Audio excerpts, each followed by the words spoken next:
لەگەڵ بەڕێز لاوان عوسمان چاودێری سیاسی وەندامی باڵا لە سەنتەری ئاشتاری سیاسی بۆ پشتیوانی دموکراسی لەسەرم بابەتە زیاتر گفتوگۆ دەکەم. زانیاری زیاتر و شرۆڤەکانی بەڕێزیان دەگوازینەوە. کاک لاوان سڵاوتان لەبێت و سپاس بۆ ئەم دەرفەتەی بەڕێزتان بەخێر بێن. سەرەتان بارگرژیانەی کە نێوان ئێران و ئیسرائیل بۆچی دەگەڕێتەوە سەرەتاکەی و بۆچی ئێستا لەم دۆخەدا بەم شێوازە چڕ بۆتەوە ئەگەری پێکدادان هەیە؟ سەرەتا سڵاو لە تۆ، سڵاو لە سەرجەم بینەران و بیسەرانی کەناڵی پەیام. ڕاستی بۆ وەڵامدانەوەی پرسیارە بێ بگەڕێنەوە بۆ سروشتی یان کرۆنۆلۆجی و مێژووی پەیوەندی سلبیەکانی نێوان ئیسرائیل و ئێران یان بۆ مێژی ململانەی و کێشەکانی نێوان ئیسرائیل و ئێران کە لە ساتەوەختی سەرکەوتنی شۆڕشی ئیسلامی لە وڵاتی ئێران دەست پێەکە، یعنی هەر لە سەرەتاکانی ساڵ 1970ەوە. چونکە گەر بگەڕێنەوە دواوەی کە دەستوری ئێرانیش ئەنووسرێتەوە، یەکێک لە هەدەفە سەرەکیەکان، یەکێک لەو ئامانجانەی کە بە نسبەت ئەدەبیاتی سیاسی ئێرانیەوە بە ئامانجێکی پیرۆزدانرێ بریتە لە جیاتیکردنی ئیسرائیل و بریتە لە هەوڵی ناکۆتا بۆ بە تعبیری خۆیان بۆ سڕینەوەی کیانی ئیسرائیلی یا کیانی زایۆنی لەسەر نەخشە. بۆیە ئاساییە کە لە هەر ململانەیەکە کە ئیسرائیل تێوە بگلێر لە ناوچەکە لە بەرامبەرە ئێرانیش بەشدار بێ. بۆیەوە بابەتێکی تەبیعی ئەوەی کە زیاتر ئەم دۆخەی گرش کردووە بریتێ لە گۆڕان یان شکانی ئەوەی کە پێوترا قەواعید ئیشتیباک، ئەوەی کە پێوترا ڕێساکانی پێکدادان دوایەوەی کە جێشی دیفاع ئیسرائیلی بە ڕاستە و خۆ کۆنسڵگەری ئێرانی لە دیمەشق ئەکاتە ئامانج و فەرماندەیەکی باڵای ئێرانی ئەکوژرێ، ئەمە قەواعید ئیشتیباکە گۆڕێ. تەبیعەتی پێکدادانی ئیسرائیل و ئێران بریتە لە تەبیعەتی شەڕی ڕاستە و خۆ یا لێدانی ڕاستە و خۆی ئیسرائیل و هاوپەیمانانی بۆ ئەهدافە ئێرانیەکان و بۆ پرۆکسیەکانی ئێران و لە بەرامبەرە وەڵامدانەوەی ئێرانە لە ڕێگەی پرۆکسیەکانەوە.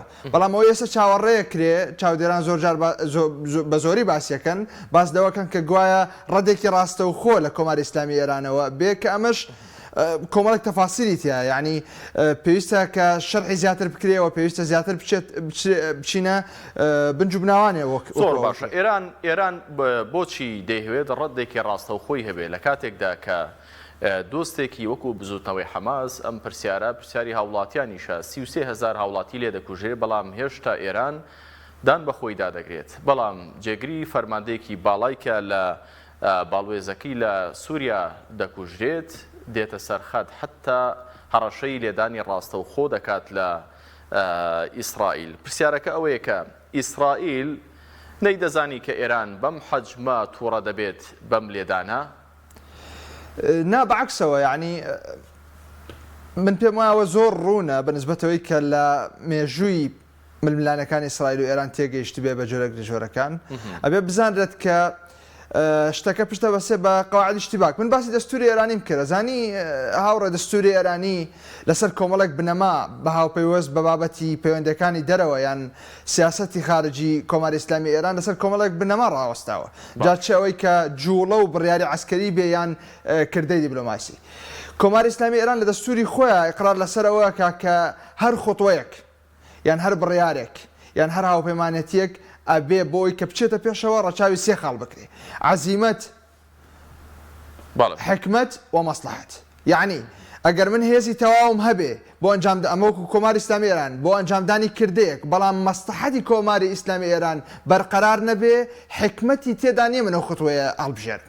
بۆیە تا ئەم ساتە کۆماری ئیسلامی ئێران خۆی گرتووە ناچێتە هیچ شەڕێکی مەیدانی بەرامبەرەوە، هیچ شەڕێکی ڕاستە و خۆ. هێشتا پشت بە هاوپەیمانەکانی بەسێ، هێشتا پشت بە ئەوانە بەسێ، ئەو گروپانە بەسێ کە لە ئەدەبیاتی سیاسی پێیان ئەوترێ پرۆکسی گروپ یان گروپەکانی شەڕی بە وەکالەت.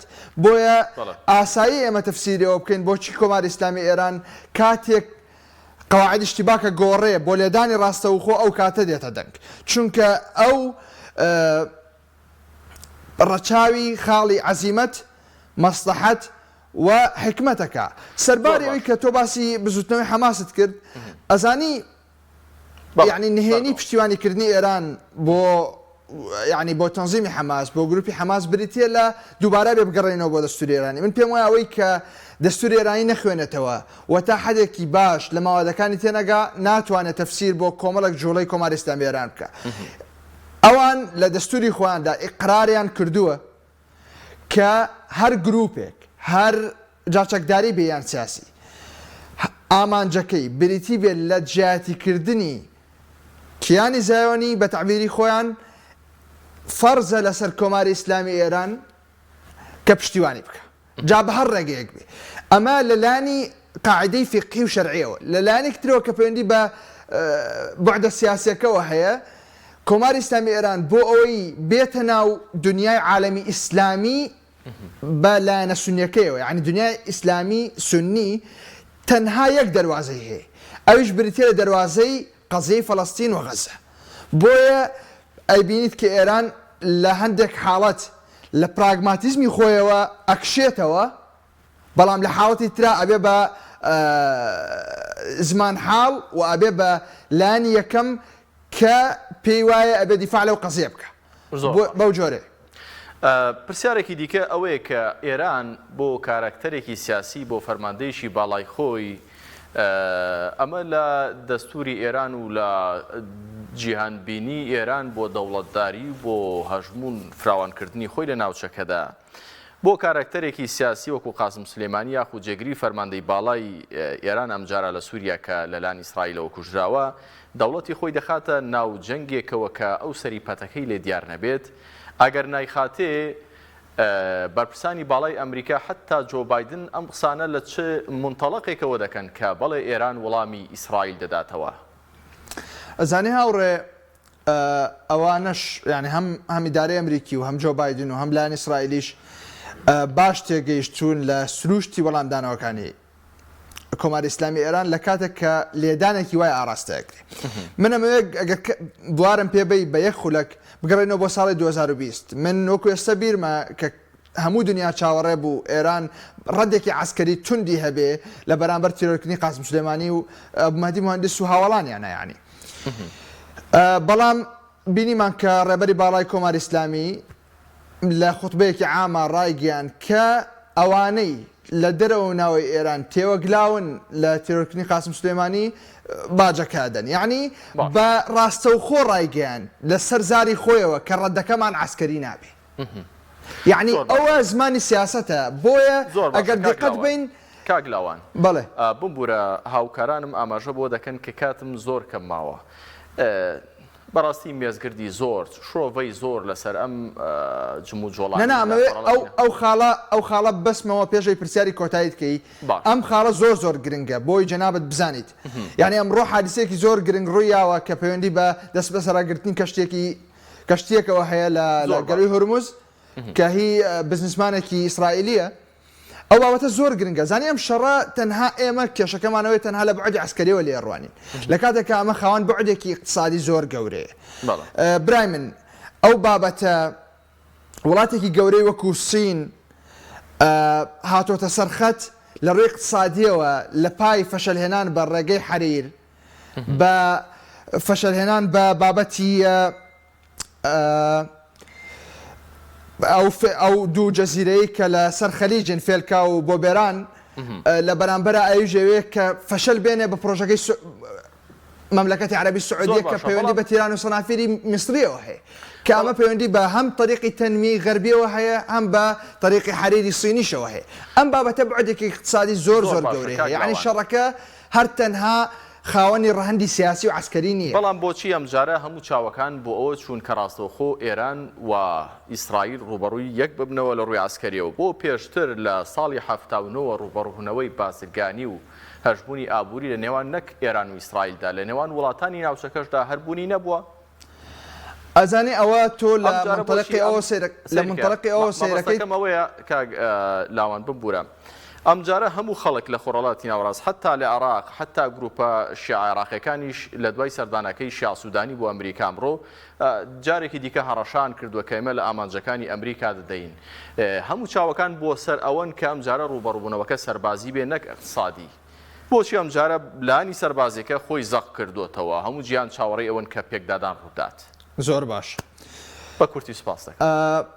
بەنسبەت ئیدارەی ئەمریکی و بەنسبەت ئیرادەی غەربیەوە بە شێوەیەکی گشتی ئێستا پێکدادانی ئیرادە جیاوازەکانە لە ناو ئیدارەی ئەمریکی و لە نێوان حکوومەتی ئیسرائیلیش ئەوانەی کە لەبەرەی سوپای دیفاعی ئیسرائیلین جیاواز بیرەکەنەوە لەوانەی کە مەسئولی حکومین و ناو کابینەکەی نەتەنیاهۆن ئەوانەی کە خاوەنی باگراوندی عسکەرین ئەیانەوێ زەخت لە حکوومەت بکەن کە ڕەدی عسکەری بە ئێران و بە پرۆکسیەکانی بدا هەر بۆیە قەواعدی ئیشتیباک ئەگۆڕێ بۆ لێدانی ڕاستەوخۆ لە قونسولگەری ئێرانی لە هەمان کاتا لە ناو ئیدارەی ئەمریکیش زۆرێک هەن زەخت لە کۆشتی سپیەکەن بە تایبەتی پنتاگۆن کە خیاری عسکەری تەفعیل بکەن لە بەرامبەر ئێران لە کاتێکە بەیتلەبێڵز یا کۆشکی سپی چاگەزانێت کە انتخاباتی سەرۆکایەتی لە پێشە پێکدادانی ئیرادەکان و ئەکا کە کۆمەڵێک لێدوان و تەسریحاتی متەناقض بەرامبەریەک بدرێ بۆیە دەبیستی کە زۆر جار باسی شەڕەکرێ